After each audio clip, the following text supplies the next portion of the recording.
Okay, so in chapter 3, I think 2, when the books introduce about the variables and how you declare them, they have this thing called scope, right? So where you declare your variables, it lives within that scope, okay? And then now introduce this thing called block or the code block, and so you can have a variable that have a block scope. So a block is basically in Java, and not all programming have this option here. Okay, so not everyone has it. So I mean the curly braces. So in Java, you will see that you use a lot of the curly braces. If you are a VB or Visual Basic programmer, or if you have used that before, then it doesn't have any of the curly braces. You use the word then and end, whatever that if. If it's an if block, it will say end if or end while and so on. If you use, if you ever get a chance to program Python, you see that there are no curly braces at all in Python. It's just the indents of the code. So when you indent, you have to have a specific number of indent characters to match that code block. But in Java, you see that it has a lot of these curly braces. So within each pair of curly braces is a block of code. Okay, so we call those block. And you can have blocks nested in other blocks as well, as you can see here. So we can see that this function called method with nested blocks, the opening block starts here and ends down here, right? So typical function has the beginning and the end of the block. And then inside that function, you have another block here. This is a internal block or nested block that you can use inside another pair of parentheses. So you can use these for various reasons. It's not very common, but it's used. It can be used, and I'll show you how to use that for just a minute here. So we have nested blocks, and then within this block here, so example, this the int another number here, you declare this variable called int another number inside that internal block or the nested block. That means that this number variable here only exists within this scope, right? Just the block scope. So once you move outside of this scope here, outside of this closing braces here, then that number int another number is no longer existed. It's removed from memory, so it's gone. Okay, it's just a temporary a variable declared within that scope. So we call those block scope. Okay, and although every variable that is declared within a method like you see here are still considered all as local variables. Okay, this is local variables. But within those local variables, we have different block scope. Okay, so that's the block scope, and I'm going to go over to the scope here. So scope here again, kind of referring from chapter 2 and 3, refers to the area in which data referred to variable name is declared. Okay, so wherever you declare the variable, for example, when you declare the int sum var equals 7, that is declared within that scope. Within that block scope. And the second one you see there is called the int sum var is declared within another block scope. So these two variables are completely independent of each other. You don't, the sum var cannot see some var up there. They're completely separate, even though they have the same name in there, right? So we have a different scope here. So we have the global scope. Right, we have the class level scope or global scope, which is declared within the class level, and we have the local scope, which is always declared inside a function or method, and then we have the block scope, which is declared within the block. Now, the block scope can exist within the function as local, or it can also exist in the class space as well as a global variable, but it's only accessible within the global scope. Okay, it's still called a block scope. I'll show some demo just a minute. So this kind of illustrates what I just mentioned here about different scope here. Now, because these two variables here, a value and a value here, okay, these are all invalid because they're all local variables. Even though they're declared within another scope, another block, it's still inside the same function. So therefore, you cannot have the same variable name in there. Okay, it's illegal. I mean, it will not compile. So you have to have a different name in this situation. It's So got to be considered bad programming, though, For the same variable name? Yeah. Yeah, Different right. blocks. Yeah, for a different block, you use it for like, if you just need a variable, a temp variable, just to do a very simple calculation here. Once I'm done with that, then it will exit out and it destroys it. So you don't need the variable to exist throughout your entire code, okay?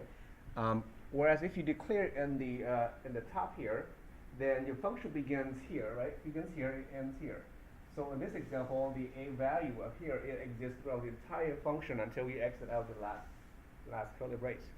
So if you need to only use it once in your code, why would you want to use up there, right? You just use memories for nothing. And if you just use it in certain areas to calculate, then you put that into a tiny block here. I just need it once here. I can read a value temporarily from the user, read it into this value, do the calculation, and then I'm done with that. So you delete it from memory, okay? It's used for those situations. It doesn't need to persist throughout the function call, okay? So again, just another a bunch of examples how these variables are not legal. Okay. Move on to the overrides. Okay, overrides is, you will probably hear this a lot in object-oriented programming, is the way of how you can change a variable's value, because even though they have the same name, okay, you override its content. And not only that, if you look at this, you see that I have two functions here. I have one called main, another function called display, and because they're separate methods or functions, all the variables are just local to those two functions, so I could have the same name. It doesn't really matter. Okay, so in other words, variables declared within another function cannot see methods, the other variables inside another function. So they're completely independent within that scope only. Yeah. So when you are passing parameters into a function, into the parentheses, like two variables that you declared in your, say, your global variables. Yep. When you are actually making that method, is it true you just call them whatever you want to? When you pass through the function in the head area, Yeah. right? No, it still exists only with that function. Okay. I think are we losing that screen over there?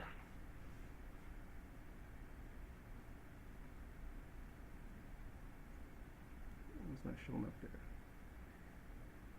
Yeah, anything that's passed to a function through the function head as parameters, those are all still just local variables from within the function. Okay, it doesn't matter where they come from. When you pass data through a function, then I'm not sure we talked about this before, maybe not yet. We pass data through either we call it by value or by reference. Okay, if you pass by value, then yeah, I'll show an example here. If I can sync these up. For some reason, though, it's not turning on over there. Okay, let's see. Let's try again.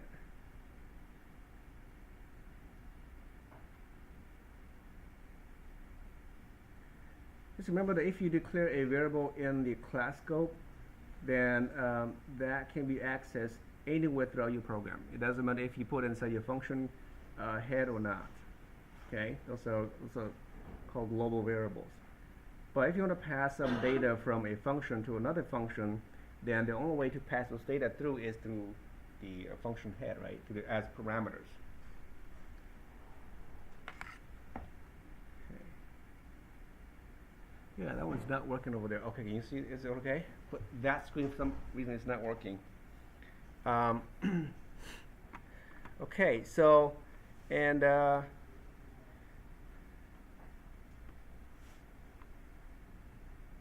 okay, so this is, well, overrides is not really like, in this case, it's just we're overriding the variable.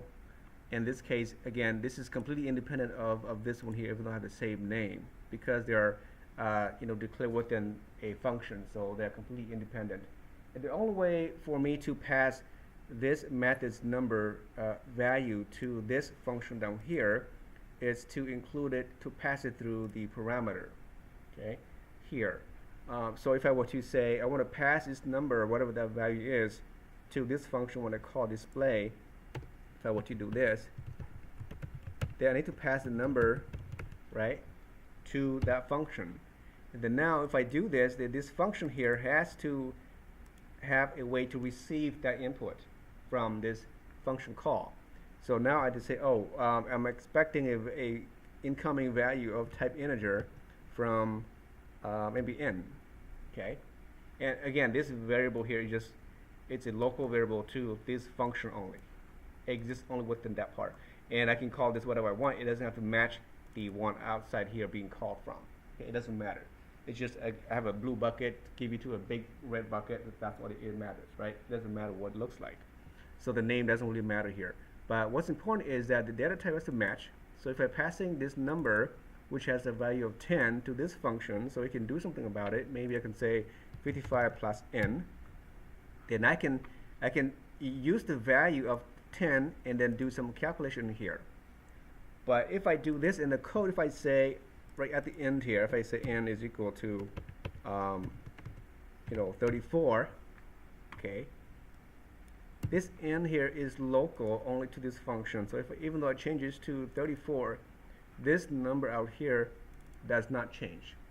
Okay, so in this way I'm passing data to a function by value. I'm just grabbing the value and pass it over. Okay, and later on we'll learn how you can pass by reference. So you pass by reference.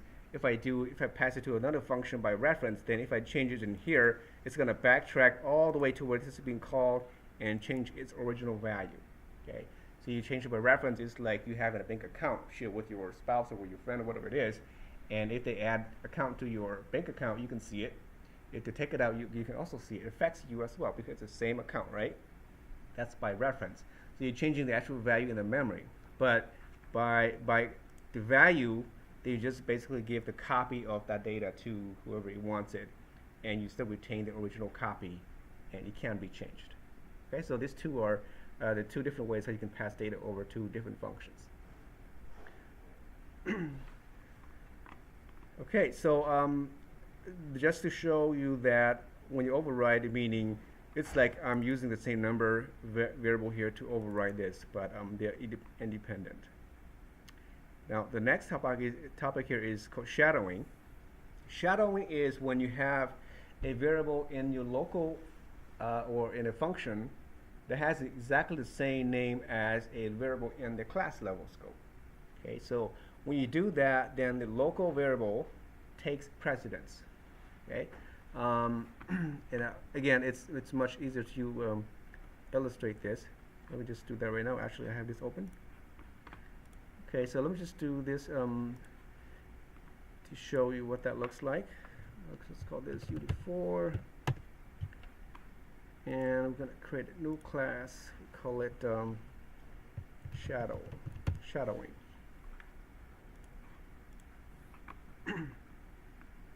So shadowing refers to this situation. So I have a class here.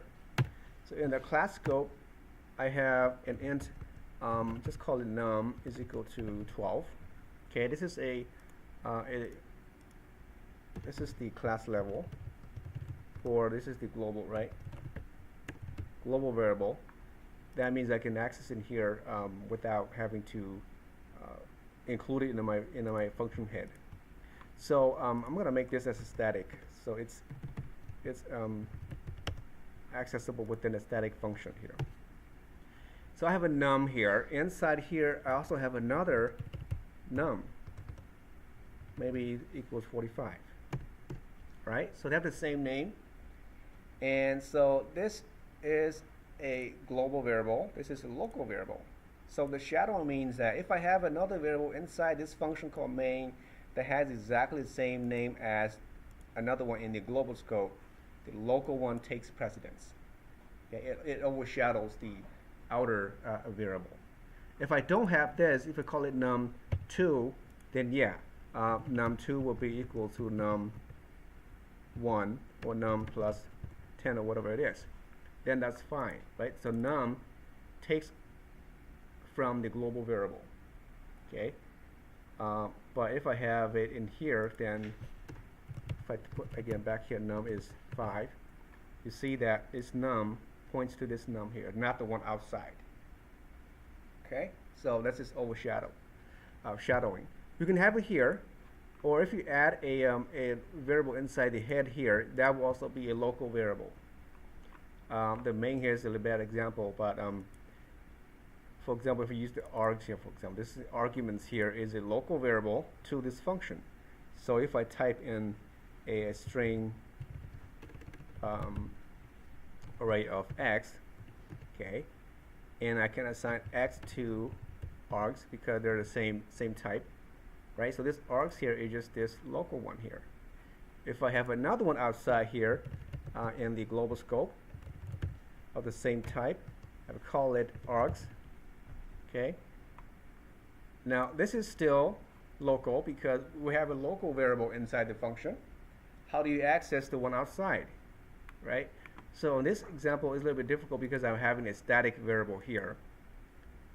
Okay, in order to call this variable outside here, I can't use this because the word this, we'll talk about that in a minute. This keyword here only applies to a class object, a non-static variable. So how do you do that? Well, to call this one out here, you will have to traverse it all the way from the class level dot that. So I have to say like, oh, shadowing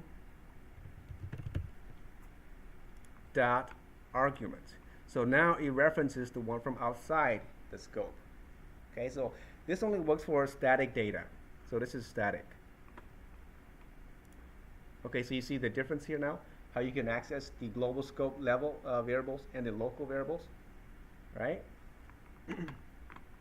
So this is an example of shadowing. Okay, this is an example from the book. Overloading a method. Now, overloading is, we talked about this last time. I mentioned about having a different signature. Okay, so a method, it's a function can have the same name. You can define as many functions as you want. If they all have the same name, that's fine. The only requirement is that their signatures have to be different. Okay, so these are the rules here. It must have a different numbers of parameters. Okay, and it must have different data types and different orders. Okay, so it's really important here. What that means is that if I go here and let's just say I'm going to create a function down here. Okay, I create a function here, public. I'm just going to call it void. Print. Right. So this print function has no parameter. That's one type. I can do the same one again.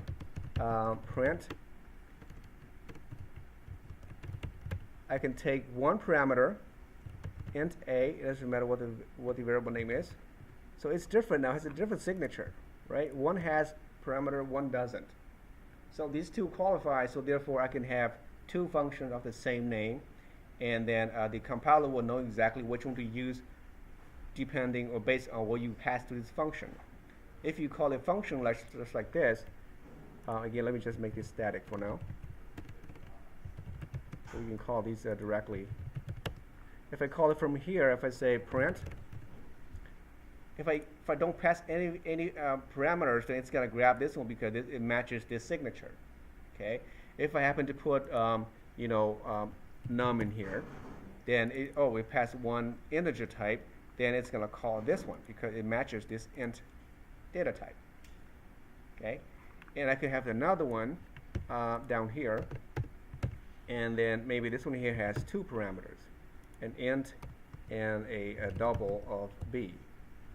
So in order to meet this qualification, I would have to pass something like a num and then maybe 2.5. Okay, so now it would call this one because it matches the two parameters. Okay, so this is called method overloading. Okay, you overload the method of the same name with different signatures. Okay, and this is very common in object-oriented programming.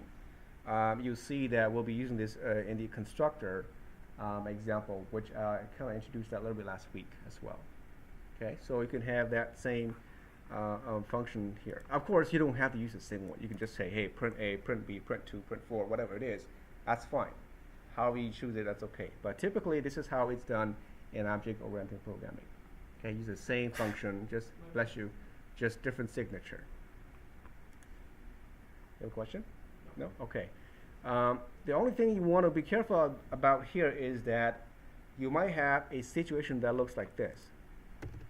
So let me just copy this here. I could call this double A. Okay?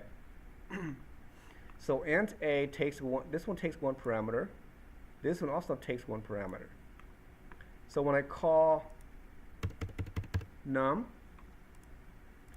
here is an integer. So it's going to match to this A because A is an integer type, right? Which is fine. It knows that. That's perfectly fine. And if I change this to a double with a decimal, then now it's no longer matched here. It's going to go and call this second one. It's a decimal number. Okay? So sometimes you run into the issue of we having two of these different types. What if I have two of this types? This and that. Okay? And I reverse this value. This will be like double, and this is int. Okay? And let me move this to the top so you can see it. I put it right here. So we have two of these functions, and they have different signatures. One is int double, one is double int. So when I pass these two numbers, if I put 1 dash 1, 1 comma 1, well, let's see, int, and then the second is double, so 1.5, right? It's going to call the first one because it matches the signature. And likewise, if I put 1.2 and then 1, it calls the second one, right? If I click on it, it will show you. It's going to highlight that one for you. Okay. The problem arises when you have two integer. And the reason is because a double is depend on the size of your number, right? A double is a much bigger size in memory, so therefore it can contain an integer value. Okay. So if it were to, let's just say, if I let me turn this off here. Let's see. You see that this is a double, this is an integer, but I'm passing just two integer values to it, and it still calls this function. Even though the first value is an integer, it still goes through the double, because the double space is like has so much memory more than the integer, so therefore it can contain that value. Okay, it's all about memory size. So integer is a much smaller value, and so it's like you put a small bucket into a big bucket, right? So the small bucket, which is an int, it fits into a double, so that's fine. But I cannot do it the other way around. I cannot do this because this is a double value. It cannot fit into an integer, which is a small value. So it has a problem. Okay? So you can see that that doesn't work. But if I pass both integer, that's fine. And then the issue comes when you have two of these here at the same time, and then now it doesn't know what to do because both of those works. Right? It will still work. If I turn this off, you'll see that. See, it works fine. It will still call this function. And we saw earlier that if I turn this off, it works fine too. It will call that function.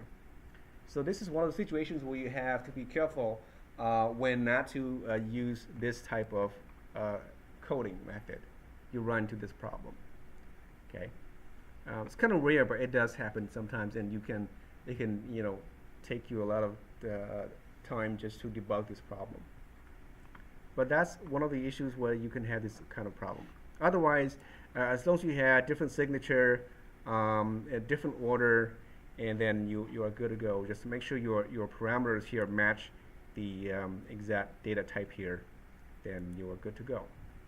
Okay, so this is an example of method overloading, and we'll be doing a lot of these here in the next couple of chapters, up to chapter 11 and 10, when we get into the inheritance part. And this will be fun. But just so you know that you can do this. So if you hear the term overloading, It's always in this situation. You have the same function. It can be defined multiple times. You have different signature. Okay? So that's overloading. And then you have, the ambiguity is what I just mentioned about. You have two different data types, and then it doesn't know which one to call because you have two exact that look similar.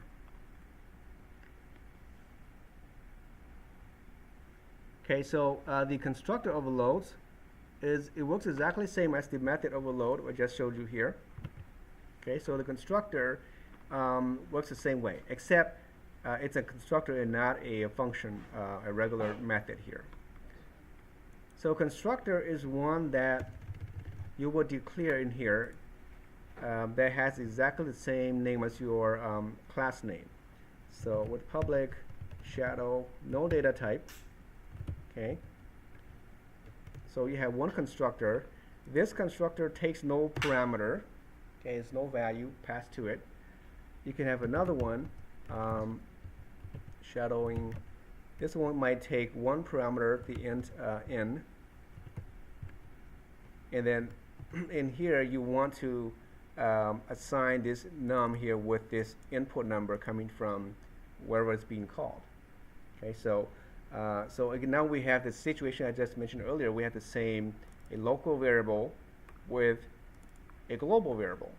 So how do you move the data here to the global space, right? So I can't just say this num is equal num.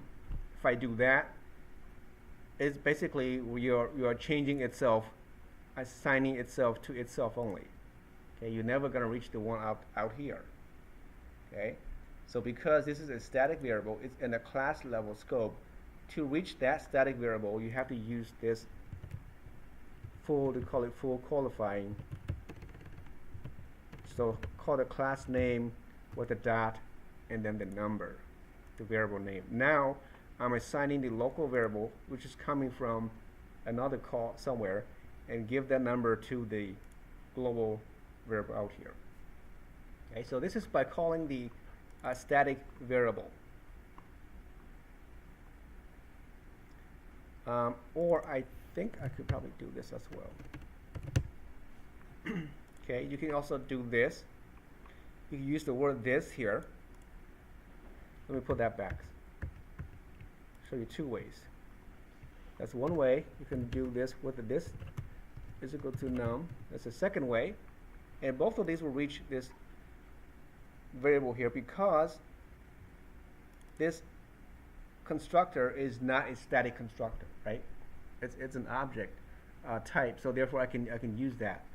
But if it's a static like this one here, static method, I cannot just say this dot num. Okay, so this won't work. Static cannot call class variables here. Okay, using the this keyword. So the this is a special reference that points to a class variable in this case. So let's go with this constructor here. For now, I'm going to use the this. You will get used to this keyword a lot. So let's just say when I call this shadowing constructor, I'm going to change the num to a default of 12, and I can remove that here, so it has no value.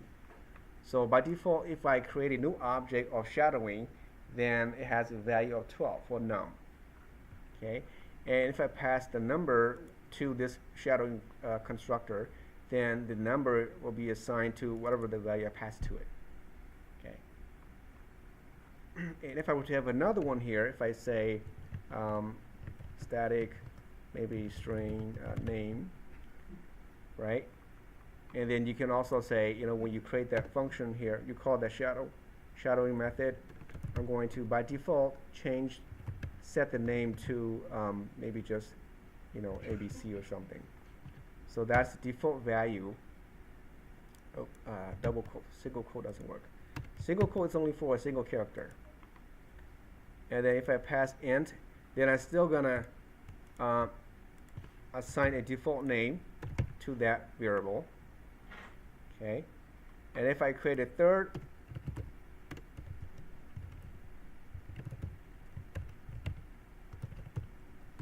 constructor, it takes both parameters int and string of name. Okay, and so if it's too confusing using the num and the name here to match your global variables, don't use the same one. I'm just showing you that usually that's the case. So you could say instead of name, you want to say maybe new name, right? And then here it could be like new num.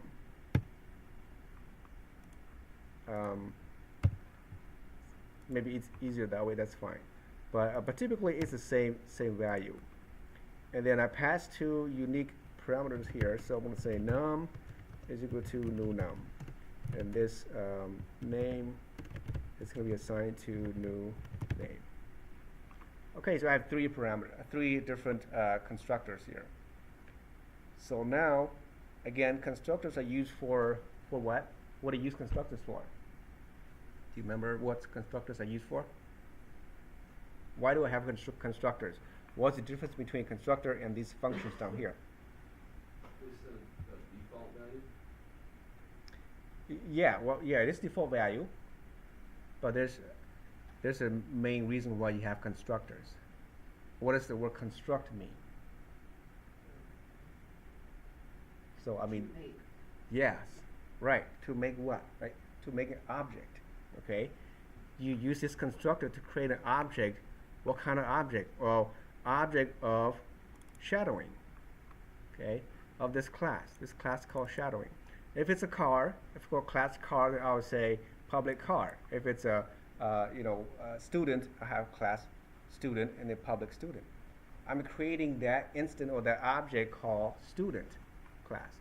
So in this case, I'm going to create one called shadowing, even though it doesn't make sense here, but in terms of just showing this example.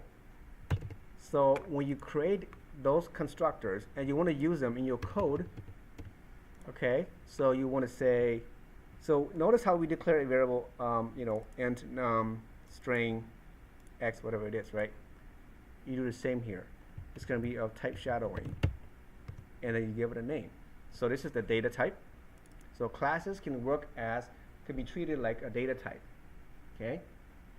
And then you give it an object name, maybe just S1, and then you will use the keyword new and then shadowing again. Okay, so it's always this fashion. The class name and object equals new, the class name again. So this constructor, this is the constructor with the parentheses here. So in this example, which one of these did I call? These three here. The first one, why?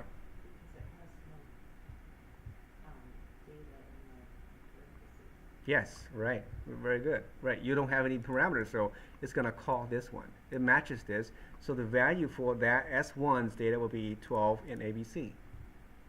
Okay, so that's for that one. And if I were to create another object, right, so if I say S2, it's going to pass a number of just, 45. So that's going to match the second one, right, because it matches an integer here. But I didn't supply a unique value for name, so name is still going to be ABC.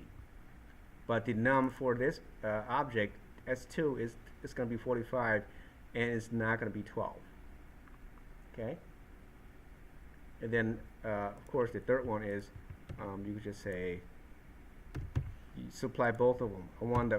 I want the initial value to be 50. Oh, we don't want that. We want like 7 or something. That, and then you give it a name, maybe Gloria or something. Okay, so you initialize those values right away by using this constructor call.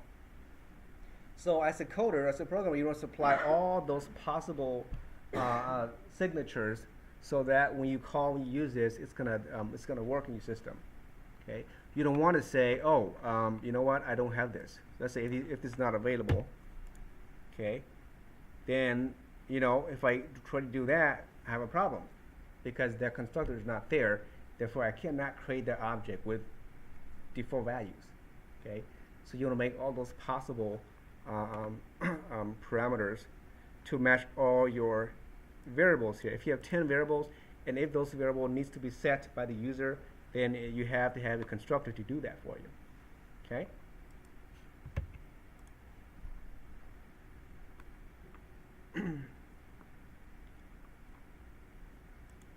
Okay, so are we clear with the constructor, how you can have different constructors to create different objects with different default values? Okay, so if you look at this, when I call the empty constructor, it's going to generate these two values. It's going to set those values. If I only supply one, then I would still have to supply the other value for the other one. I could have another one here, which I forgot to do, is you need a third one here just to take the string. Okay, what if I just supply the name here? When I do that, then the number is not supplied, so therefore I have to set a value of maybe 34, and then the name will be based on that name. So you have different signature. This is an int, it's a string, and so when you declare this object down here, you will have something like so I'll call it S4. Instead of number, I'll just have the name. Okay, it supplies only the name. It did not set the value for the number. So therefore, this S4 is going to have the name of Jane, but the number is going to be 34. Okay, it's going to call this method here. So if you look at these different constructors, it always sets the value for these two variables, and this is kind of redundant here. Okay, it's redundant. So another way to do this, make it even better, is that you have the one that takes all the parameters possible for that constructor. So in this example, this is the one, right? I have two parameters, and it takes both of them. So when you create this object out of this this shadowing constructor, it's going to call this one. When I call this, that's all I get. I don't have a third variable name. Okay. If I use only one, it's going to call this. So instead of saying, you know what, I keep saying this dot num, this dot name, you could do this. You can say, you know what, whenever I call this shadowing constructor, then pass everything to the big one down here and let him take care of all the rest. Okay? So what that means is that you can do it this way. You can use the this keyword to call another constructor, which is usually the one that has all the parameters in there, to do the initialization part. So for example, here I can take this off here, and I say when I receive this constructor, pass the data to this shadow, because this one has both of them, right? And pass the value of 34, but then pass the name here along with it. Okay? You see how that's done? I'm passing that same value. I do exactly the same thing. This num is equal to 34. This name is name. Instead of doing that here, I can just call this constructor and let that handle the initialization for me. I just pass the value of 34 because it didn't supply that. Okay? And I can do the same here. So this one here, I have the number coming from as a unique number, but the name is not supplied, so I'm going to pass the name as whatever I want to choose. So the word this in here is calling this one down here because it has both of those two parameters. And the first one is a num. The second doesn't have any, so I'm going to call this ABC. So I'm shorting my code down to one line. And that is the benefit of this, right? When you get to a really large program, you have like, 20 or 30 parameters. You're going to have 20 or 30 constructors.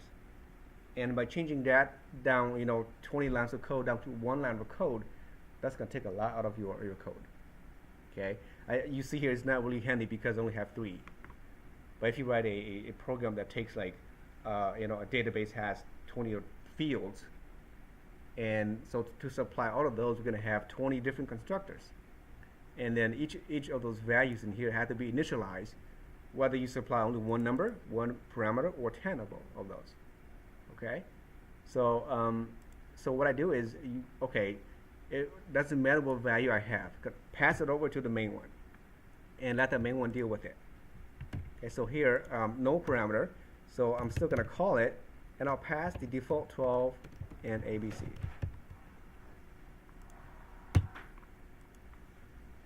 Okay. So I'm just calling the big guys to do the initialization, because eventually I'm doing the same thing. So if you look at this two line here, it's same as this, right? And same as this, and same as the other one. The only difference is because this one doesn't supply any default values, so I just basically hard code these in. This one has only one, but the other one doesn't supply, so I have to code that in there, and so on. So now, if I were to run this, I would still get the same result. Okay, it should still have the same result here.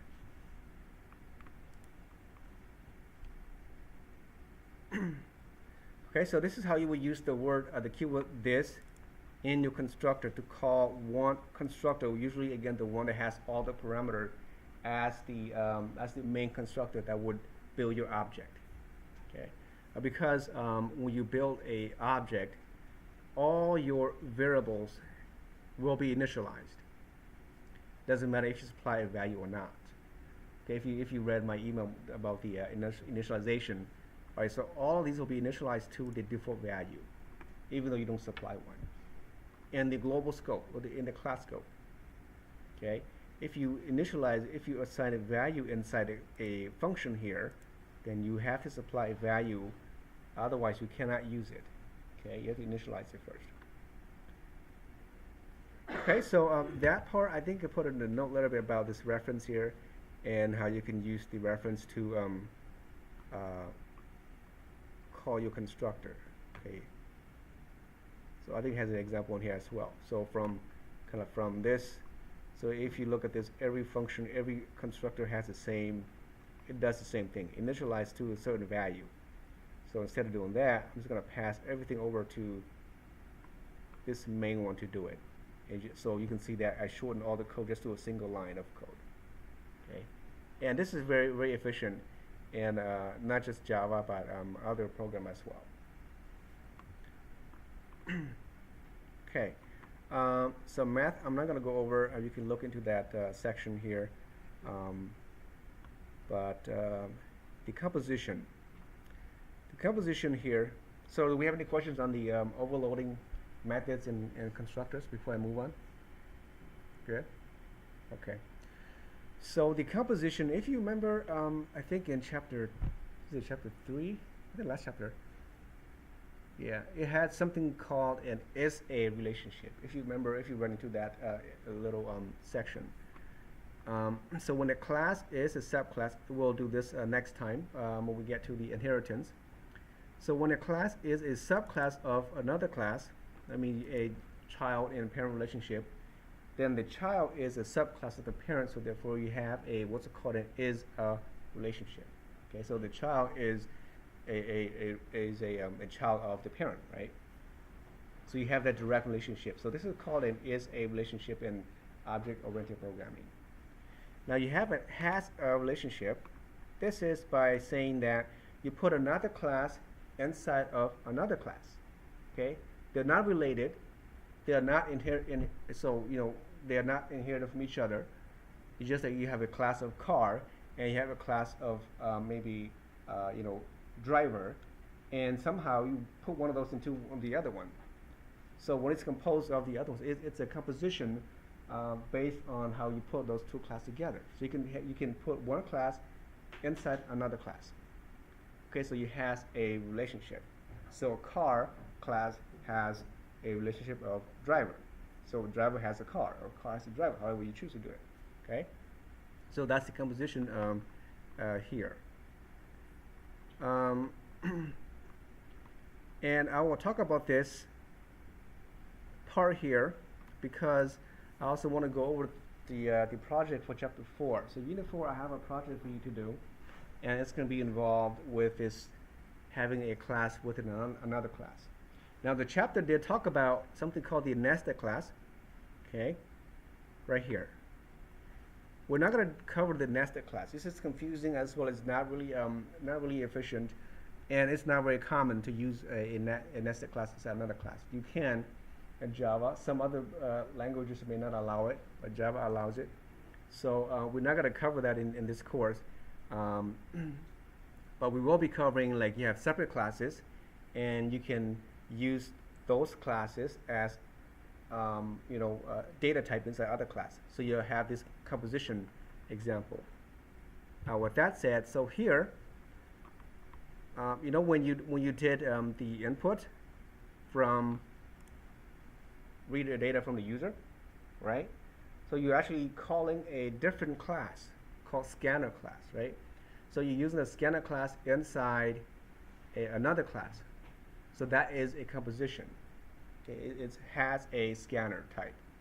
Okay, same thing here. We use a string. If I say string, s is equal to, something here.